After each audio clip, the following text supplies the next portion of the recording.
રાસાયણિક પ્રક્રિયાના પ્રકાર એના એક ભાગ રૂપે વિસ્થાપન પ્રક્રિયા. વિસ્થાપન પ્રક્રિયા શું છે? વિસ્થાપન પ્રક્રિયાની આપણે વ્યાખ્યા જોવું ને તો આપણને શરૂઆતમાં નહીં ખબર પડે કે વિસ્થાપન પ્રક્રિયા શું છે, પણ એના પ્રયોગો જોવું એટલે આપણને ખબર પડી જાય કે વિસ્થાપન પ્રક્રિયા શું છે.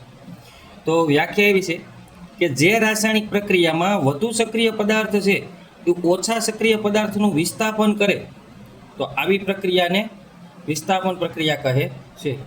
આ શું કહેવા માગે છે કે કોઈ રાસાયણિક પ્રક્રિયા થાય છે, એમાં બે પ્રક્રિયકો હોય. એમાં રાસાયણિક પ્રક્રિયામાં જે વધુ સક્રિય પદાર્થ છે, જે વધુ સક્રિય પ્રક્રિયક છે, એ ઓછા સક્રિય પ્રક્રિયકનું વિસ્થાપન કરે. વિસ્થાપન કરવું એટલે દૂર કરે, એને એની જગ્યાએથી દૂર કરી દે. તો આવી રાસાયણિક પ્રક્રિયાને વિસ્થાપન પ્રક્રિયા કહેવાય. કે જે રાસાયણિક પ્રક્રિયામાં વધુ સક્રિય પદાર્થ છે એ ઓછા સક્રિય પદાર્થનું શું કરે? વિસ્થાપન કરે. તો આવી પ્રક્રિયાને વિસ્થાપન પ્રક્રિયા કહે છે. હવે આપણે પ્રયોગ કરીને એટલે આપણને વધારે આઈડિયા આવશે કે ભાઈ પ્રયોગની અંદર શું છે, કેવી રીતે થાય છે, તો એના ઉપરથી આપણને વધારે માહિતી મળે.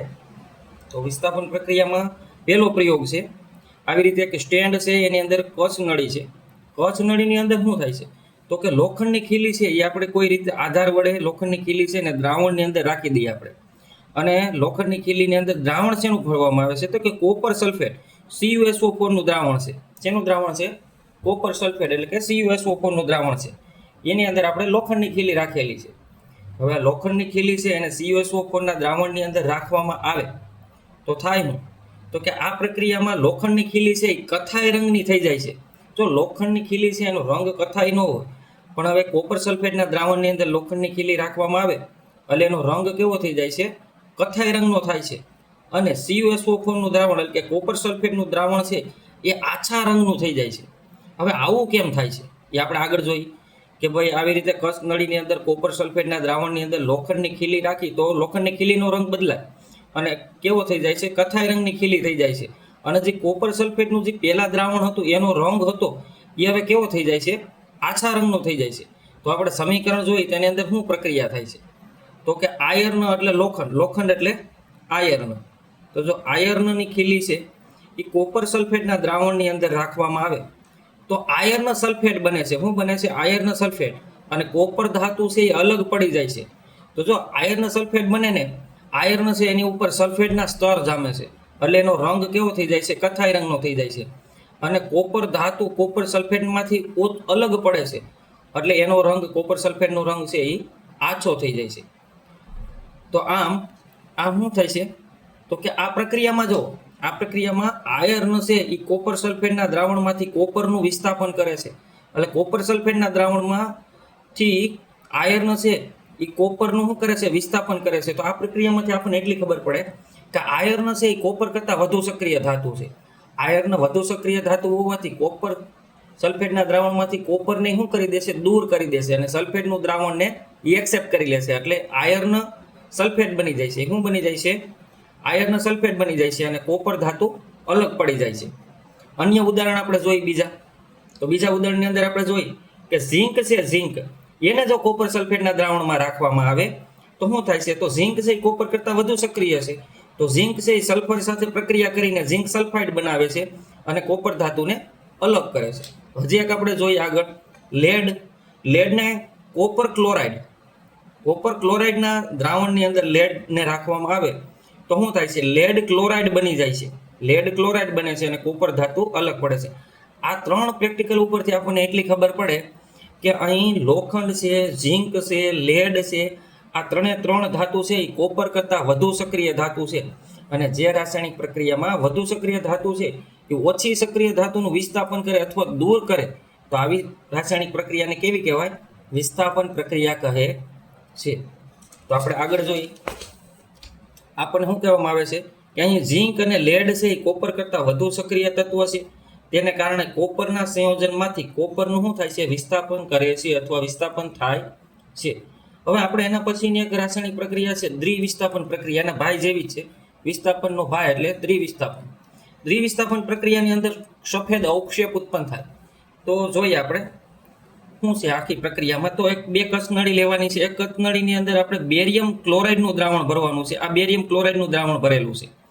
અને એક બીજી કચ્છનળીમાં સોડિયમ સલ્ફેટનું દ્રાવણ છે. હવે સોડિયમ સલ્ફેટનું દ્રાવણ છે એને બેરિયમ ક્લોરાઇડના દ્રાવણની અંદર ભેગું કરવામાં આવે છે. તો અહીંયા આપણે જોઈએ તો સફેદ અવક્ષેપ આપણને મળે છે. શું મળે છે?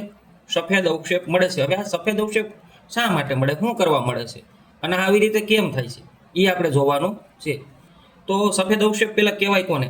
તો કે પાણીમાં અદ્રાવ્ય હોય તેવા સફેદ પદાર્થનું નિર્માણ થાય તો આવા અદ્રાવ્ય પદાર્થને અવક્ષેપ કહે છે. હવે પાણીમાં અદ્રાવ્ય હોય, પાણીમાં દ્રાવ્ય થાય નહીં, પાણીમાં અદ્રાવ્ય હોય એવો સફેદ પદાર્થ, એક્ઝામ્પલ તરીકે પાણીની અંદર તેલ નાખવામાં આવે તો તેલ છે એ પાણીમાં કોઈ દી દ્રાવ્ય થાય નહીં, એ પાણીથી અલગ રહે. એવી જ રીતે આ પાણીની અંદર અદ્રાવ્ય હોય એવો સફેદ પદાર્થ હોય. કેવો હોય? સફેદ પદાર્થ. તો આવા પદાર્થને કેવું કહેવાય? અવક્ષેપ કહે છે. તો આવી કોઈ પણ પ્રક્રિયા કે જેમાં આવા સફેદ અવક્ષેપ ઉત્પન્ન થાય તો આવી પ્રક્રિયાને અવક્ષેપણ પ્રક્રિયા કહે છે. જો અવક્ષેપણ પ્રક્રિયાની વ્યાખ્યા ઘણીવાર પૂછાયેલી છે. અવક્ષેપણ પ્રક્રિયા કોને કહેવાય? તો કે એવી કોઈ પણ પ્રક્રિયા કે જેમાં સફેદ અવક્ષેપ ઉત્પન્ન થતા હોય તો આવી પ્રક્રિયાને અવક્ષેપણ પ્રક્રિયા કહે છે. હવે આપણે સોડિયમ સલ્ફેટ ને બેરિયમ ક્લોરાઇડનું જે એક્ઝામ્પલ લીધું છે, જે કાચ નળીની અંદર ભેગું કરવામાં આવે અને આપણને જે સફેદ અવક્ષેપ મળે છે એના વિશે માહિતી છે. તો અહીંયા જો આપણે પહેલું હતું સોડિયમ સલ્ફેટનું દ્રાવણ, જે બેરિયમ સલ્ફેટના દ્રાવણની અંદર આપણે મિશ્ર કરી છે. તો આ પહેલાં બેરિયમ સલ્ફેટનું દ્રાવણની અંદર આપણે સોડિયમ સલ્ફેટનું દ્રાવણ નાખી તો આપણને બેરિયમ સલ્ફેટ મળે. શું મળે? બેરિયમ સલ્ફેટ મળે. અને બીજું શું મળે આપણને? Sodium chloride. સોડિયમ ક્લોરાઇડ તમને અંદાજ ખબર છે, સોડિયમ ક્લોરાઇડ એટલે બીજું કાંઈ નથી, મીઠું છે. તો સોડિયમ સલ્ફેટના દ્રાવણને આપણે બેરિયમ ક્લોરાઇડના દ્રાવણ સાથે મિશ્ર કરવામાં આવે તો આપણને બેરિયમ સલ્ફેટ અને સોડિયમ ક્લોરાઇડ મળે છે. આ બેરિયમ સલ્ફેટ જે મળે છે ને એ જ છે સફેદ અવક્ષેપ. એ જ શું છે? સફેદ અવક્ષેપ છે. આ બેરિયમ સલ્ફેટ છે એ જ સફેદ અવક્ષેપ છે. કેવી રીતે ઉત્પન્ન થાય છે એ આપણે જોઈએ. આવું થવાનું કારણ કેમ છે કે આ સફેદ અવક્ષેપ ઉત્પન્ન કામ થાય છે? તો કે Ba2+